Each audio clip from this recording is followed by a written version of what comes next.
अर्जुन खिड़की के पास बैठा ट्रेन के अंधेरे डिब्बे में चुपचाप बाहर देख रहा था। रात काफी गहरी हो चुकी थी। ट्रेन की खिड़की से बाहर सिर्फ काला अंधेरा दिखाई दे रहा था और बीच बीच में दूर किसी गांव की हल्की पीली रोशनी चमक कर गायब हो जाती थी। डिब्बे में बैठे ज्यादातर लोग सो चुके थे। किसी की हल्की खर्राटों की आवाज आ रही थी तो कहीं चाय वाले की आवाज कानों में गूंज रही थी। अर्जुन ने अपनी मोबाइल देखी। रात के 1:45 बज चुके थे। उसने एक गहरी सांस ली। कितने साल बाद दादाजी के गांव जा रहा हूँ। अरे बेटा, तुम कहाँ जा रहे हो? चाचा, मैं अपने गांव भानपुर जा रहा हूँ। बचपन में वह हर गर्मियों की छुट्टियों में वहां जाया करता था, लेकिन पढ़ाई, काम और शहर की भागदौड़ में वह गांव जैसे कहीं पीछे छूट गया था। इस बार दादाजी की तबीयत ठीक नहीं है, इसलिए पिताजी ने मुझे तुरंत गांव जाने को कहा था। ट्रेन धीरे धीरे अपनी रफ्तार कम करने लगी। बेटा, अगला स्टेशन तुम्हारा ही है शायद। अर्जुन ने सिर हिलाया। जी काका, मुझे यहीं अगले स्टेशन में उतरना है। बेटा, रात बहुत हो गई है, संभल कर जाना। जी काका, शुक्रिया। ट्रेन ने लंबी सीटी मारी और धीरे धीरे छोटे से स्टेशन पर रुक गई। अर्जुन अपना बैग लेकर नीचे उतरा। प्लेटफॉर्म लगभग सुनसान था।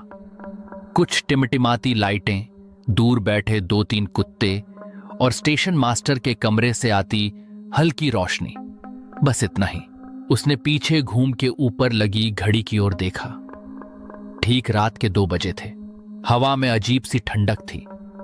स्टेशन शहर जैसा नहीं था, यहां सन्नाटा भी जैसे आवाज करता था।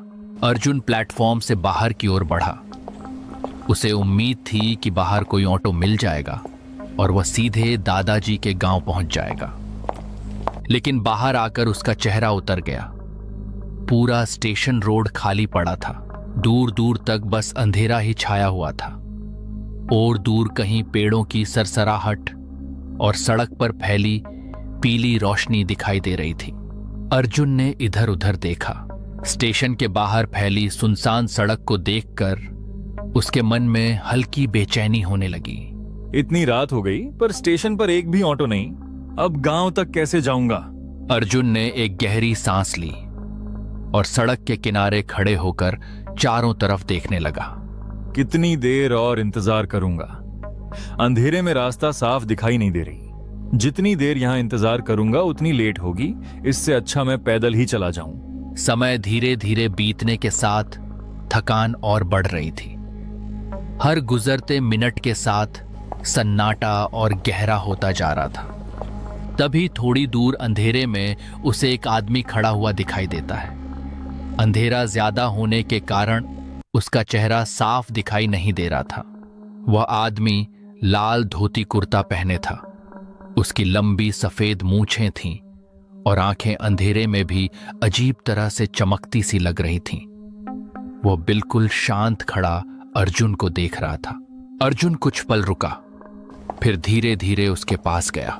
वह जितना उसका करीब जा रहा था, धीरे धीरे उसका चेहरा और साफ दिखाई दे रहा था। जब वह पास पहुंचा, सामने एक बूढ़ा आदमी खड़ा हुआ था। उसकी उम्र लगभग 60 या 65 साल का होगा। बाबा, यहाँ से भानपुर जाने के लिए कोई ऑटो मिलेगा क्या? बूढ़ा आदमी कुछ सेकंड तक उसे बिना पलक झपकाए देखता रहा, फिर धीमी आवाज में बोला, बेटा, रात के 2 बजे यहाँ कोई ऑटो नहीं मिलता। अर्जुन थोड़ा असहज हो गया। लेकिन मुझे गांव पहुंचना बहुत जरूरी है। दादाजी अकेले हैं, उन्होंने ही बुलाया है। बूढ़ा आदमी ने हल्की मुस्कान दी, लेकिन उस मुस्कान में कुछ अजीब था। जरूरी काम अक्सर रात में ही बुलाते हैं, दिन में तो लोग सिर्फ बहाने बनाते हैं। अर्जुन उसकी बात सुनकर थोड़ा चौंका, लेकिन चुप रहा। तो अब क्या करूं चाचा? गांव यहां से कितना दूर है? ज्यादा दूर नहीं, अगर हिम्मत हो तो पैदल चला जा सकता है। अर्जुन ने पीछे मुड़कर सुनसान सड़क की तरफ देखा। चारों ओर सिर्फ अंधेरा था।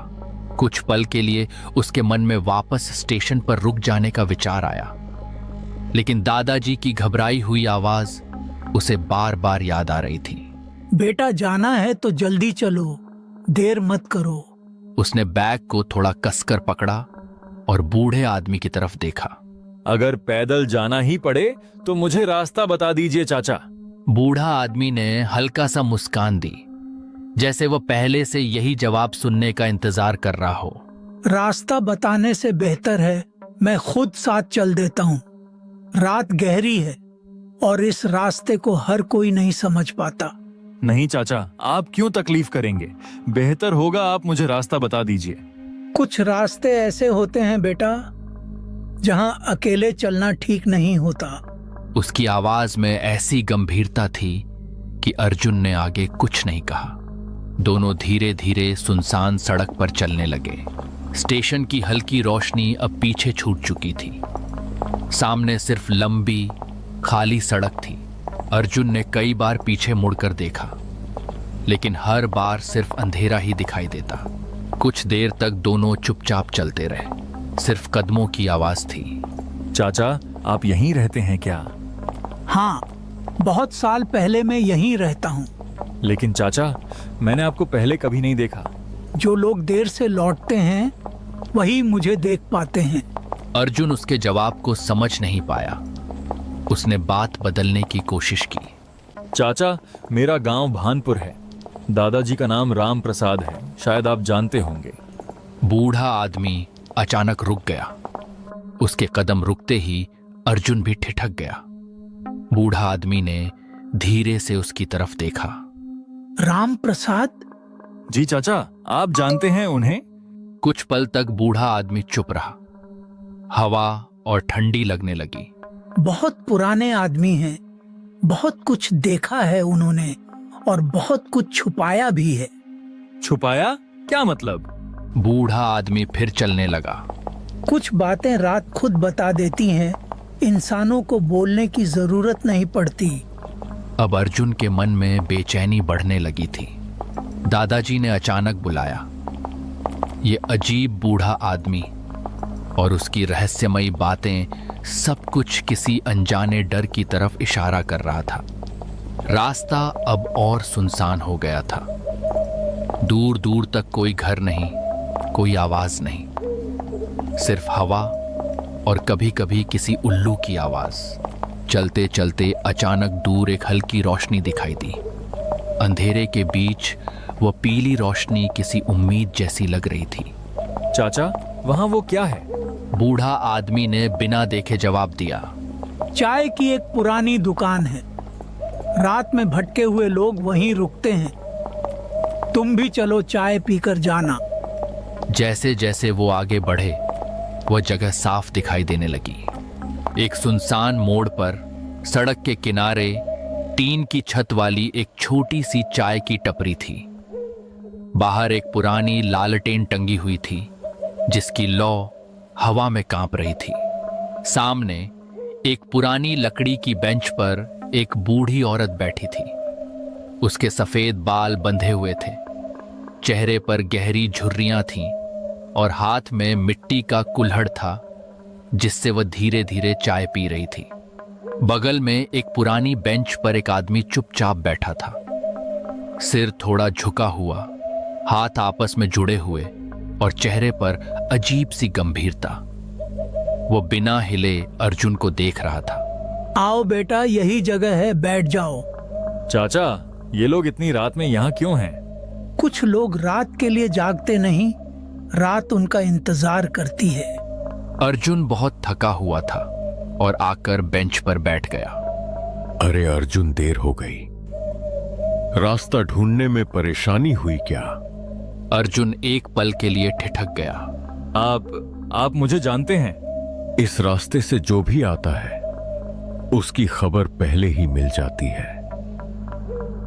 अर्जुन अब चुप था। वह बस उस आदमी को देख रहा था। तभी चाय वाले ने कहा, जो कब से चुप था, उसकी आवाज गहरी थी। शहर से आए हो शायद, चेहरा बता रहा है। जी, मैं भानपुर जा रहा हूँ। दादाजी ने बुलाया है। भानपुर? जी, मुझे भानपुर जाना है। चाय वाले का चेहरा लालटेन की आधी रोशनी में था। आंखें गहरी और चेहरा ऐसा जैसे बहुत कुछ जानता हो। वहां तक पहुंचने वाले लोग अक्सर रास्ते से ज्यादा अपने अतीत से डरते हैं। आप लोग आखिर ऐसी बातें क्यों कर रहे हैं? मैं सिर्फ अपने दादाजी के पास जा रहा हूं। बेंच पर बैठा आदमी हल्का सा मुस्कुराया। हर कोई यही सोचकर आता है कि वो सिर्फ किसी से मिलने जा रहा है, लेकिन कुछ जगहों पर लोग नहीं, किस्मत इंतजार करती है। अर्जुन ने गहरी सांस ली। अब वो खुद को रोक नहीं पाया। एक बात बताइए, रात के 2 बजे इस घने जंगल के बीच ये चाय की दुकान क्यों खुली है? यहां कौन आता है? उसके सवाल के बाद अचानक सब चुप हो गए। लालटेन की लौ एक बार तेज हुई, फिर धीमी पड़ गई। बेटा, यहां वो लोग आते हैं जो रास्ता भटक जाते हैं, और वो भी जिन्हें रात खुद बुलाती है। मुझे कोई रात बात ने नहीं बुलाया, मुझे मेरे दादाजी ने बुलाया है। बेंच पर बैठा आदमी हल्का सा मुस्कुराया। अर्जुन को अब अजीब सा महसूस होने लगा था। एक अनजानी डर उसके मन में घर कर चुकी थी। बाहर अचानक तेज हवा चली, लालटेन जोर से हिली, और उसी पल टपरी के पीछे किसी औरत के रोने की धीमी आवाज सुनाई दी। अर्जुन के हाथ से लगभग कुल्हड़ छूट ही गया। उसने घबराकर पीछे अंधेरे जंगल की तरफ देखा। यह आवाज कैसी थी? वहां कौन है? कोई औरत रो रही है क्या? कुछ पल के लिए टपरी में फिर से सन्नाटा छा गया। बेटा, रात के अंधेरे में बहुत सी आवाजें सुनाई देती हैं। हर आवाज सच नहीं होती। लेकिन चाचा, मैंने साफ सुना, कोई रो रहा था। कभी कभी थका हुआ मन भी आवाजें बना लेता है। शायद तुम्हारा वहम होगा। अर्जुन ने फिर पीछे देखा। अब वहां सिर्फ अंधेरा था, गहरा, चुप और डरावना अंधेरा। हवा फिर चलने लगी। पेड़ों की शाखाएं ऐसे हिल रही थीं जैसे कोई उनमें छिपकर धीरे धीरे हंस रहा हो। अर्जुन ने जल्दी से अपना बैग उठाया। नहीं, मुझे अब चलना चाहिए, दादाजी इंतजार कर रहे होंगे। भानपुर का रास्ता यहीं से सीधा है ना? बूढ़ा आदमी ने बिना कुछ कहे हाथ से सामने की पगडंडी की तरफ इशारा किया। सीधा चलते जाओ, लेकिन पीछे मुड़कर मत देखना। अर्जुन एक पल के लिए रुक गया। लेकिन पीछे मोड़ने से क्या होगा? क्योंकि कुछ चीजें सिर्फ पीछे से ही दिखाई देती है। अर्जुन का गला सूख गया। उसने कुछ नहीं कहा, बस तेज कदमों से टपरी से बाहर निकल गया। रात और गहरी हो चुकी थी। अर्जुन तेज तेज कदमों से चलने लगा। उसके कानों में अब भी वही रोने की आवाज गूंज रही थी। उसने कई बार महसूस किया जैसे कोई उसके पीछे चल रहा हो, लेकिन चाय वाले की बात याद आते ही उसने पीछे मुड़ने की हिम्मत नहीं की। अर्जुन सिर्फ चलता रहा। ठंडी हवा और दिल की तेज धड़कन। कुछ देर बाद दूर उसे अपने गांव भानपुर की पहली हल्की रोशनी दिखाई दी। वह राहत की सांस लेते हुए लगभग दौड़ पड़ा। थोड़ी ही देर में वह अपने दादाजी के पुराने घर के सामने खड़ा था। पुराना लकड़ी का दरवाजा, आंगन में तुलसी चौरा और बरामदे में जलता हुआ एक छोटा सा दीपक। अर्जुन ने जल्दी जाकर दरवाजा खटखटाया। अंदर से दादाजी की आवाज आई। कौन? इतनी रात को कौन आया है? दादाजी, दरवाजा खोलिए, मैं आया हूं अर्जुन। दरवाजा तुरंत खुला। सामने दादाजी खड़े थे। चेहरे पर चिंता साफ दिखाई दे रही थी। अर्जुन, इतनी देर? तुम ठीक तो हो ना बेटा? जी दादाजी, मैं ठीक हूं, लेकिन बाद में। तुम पहले अंदर आओ। अर्जुन अंदर आया। उसके चेहरे पर थकान और डर दोनों साफ थे। दादाजी, रास्ते में मेरे साथ बहुत अजीब चीज हुई। दादाजी का चेहरा गंभीर हो गया। दोनों अंदर कमरे में बैठे थे। बाहर ठंडी हवा चल रही थी। दादाजी अर्जुन के सामने खट पर बैठे थे। उनके चेहरे पर अर्जुन को लेकर चिंता साफ दिखाई दे रही थी। अर्जुन, अब साफ साफ बताओ, रास्ते में क्या हुआ? तुम्हारी आवाज सुनकर ही लग रहा है कुछ ठीक नहीं है। अर्जुन ने गहरी सांस ली। उसके हाथ अब भी हल्के कांप रहे थे। दादाजी, जब ट्रेन रात के ठीक 2 बजे स्टेशन पर रुकी तब पूरा स्टेशन लगभग सुनसान था। मैं बाहर निकला तो सोचा कोई ऑटो मिल जाएगा, लेकिन बाहर एक भी ऑटो नहीं था, सिर्फ अंधेरा और ठंडी हवा। दादाजी चुपचाप उसकी बात सुनते रहे। अर्जुन ने पूरी बात साफ साफ दादाजी को बताया। पूरा किस्सा सुनते सुनते दादाजी के चेहरे का रंग बदल गया।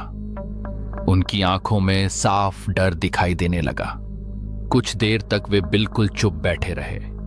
दादाजी, आप कुछ बोल क्यों नहीं रहे? क्या आप उन लोगों को जानते हैं? दादाजी ने धीरे धीरे सिर उठाया।